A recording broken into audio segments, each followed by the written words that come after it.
My name is Anthony Dean. I'm 24 years old. I'm from the Cross Keys BMX Club in Adelaide, South Australia.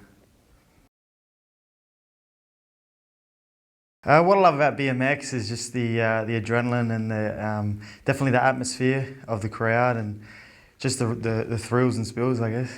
Just a quick breakdown of the season so far this year in the first couple months. I've been in America for the first 2 months, and the season's gone great there. I've been on the podium every race, and the World Cup season just started in England last week, which I had a bit of a not a great race, but here we are now at the Australian Championships in Australia. And what about over the last year? Just give us another sort of 30 seconds on what you've achieved over the last 12 months. Yeah, 2014 was a great year for me, definitely a breakout season.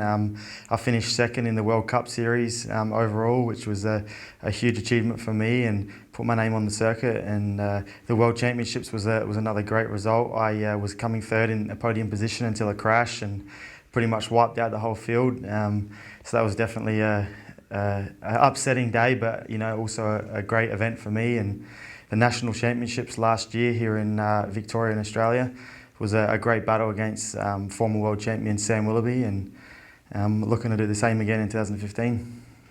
Here at the 2015 Australian National Championships, my expectations are to win. It's going to be a great battle against current Australian champion Sam Willoughby, and it's been a great battle against Sam the last 2 years, and he's my biggest rival, not just here in Australia but in the world. So to beat him and to be competing against him for an Australian title is definitely my biggest competition. So let's talk about that rivalry, if you will, between yourself and Sam. How does it feel when you line up at a World Championship final or a World Cup and you look over and the bloke next to you, the bloke that you've really got to beat, is a guy that you used to go to birthday parties with as a kid?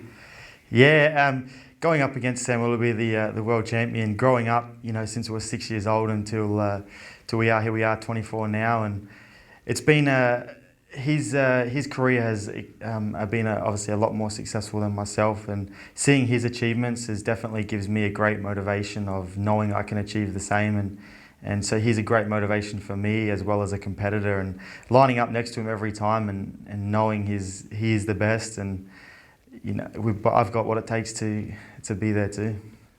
Is it a little bit more special if you're able to beat Sam than if it's someone else next year? Definitely, yeah. Obviously it's the world champion, so to beat the world champion, no matter who it is definitely a huge achievement, and that's always the plan, is to win. Okay, just off the bike for a second, who or what have been the biggest influences on your life and turned you into the sportsman that you are? The biggest influence in my life would have to be my father and Luke Medill. Luke Medill, obviously being the Australian king for a long time, and he was a great inspiration for me growing up, and watching his success and the way he carried himself on and off the track has definitely been a highlight of my career and a motivation. And now, getting help from Luke and being able to ask him for advice is another huge honour. Tell us, has there been a turning point over the last year or two where you've sort of gone from, I'm a good guy competitively, but now I'm, top 1, 2, 3, 4 in the world. Has there been a particular moment where you stood back and went, I can actually be the best? Yeah, the standout moment for me would have to be 2014 World Cup season opener in England last year. That event was the turning point for me, I believe, in my career and my success from 2014. And I podium finished with a second place, and it was a strong second place, and I marked my name. And from there, it's just been an uphill spiral, and it's definitely my turning point. Again, away from the bike, but what makes Anthony Dean tick? What makes you get up in the mornings and tackle life? What makes Anthony Dean tick and get up in the morning is success, and I'm so driven to be successful, and I want so much more out of what I'm doing in my career, and I think it's definitely success is what drives me. No worries. Just be set. All right, and then finally, just less than 18 months away is the Olympic Games.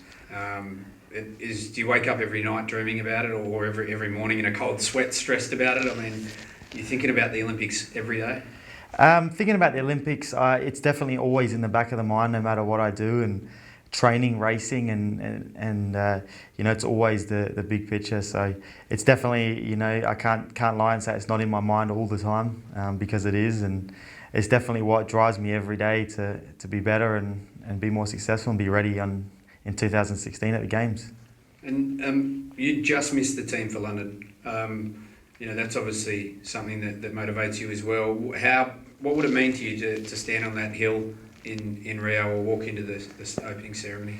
Yeah, just missing out on the 2012 Olympics, being selected as the reserve athlete. I still got to travel to the event, which was a huge eye-opener, and stay in the village and experience it all, which opened my eyes massive. But it was such a devastating experience to sit there and have to watch the Olympic Games and wish that I was there, and that's always in my mind now, and I never want to miss it again. And it's definitely been a big motivation the past 3 years is to be, I don't want to be standing on the side, and I really want to be on that gate, and now I know I'm going to be ready, and I'm ready to do the job when I get there.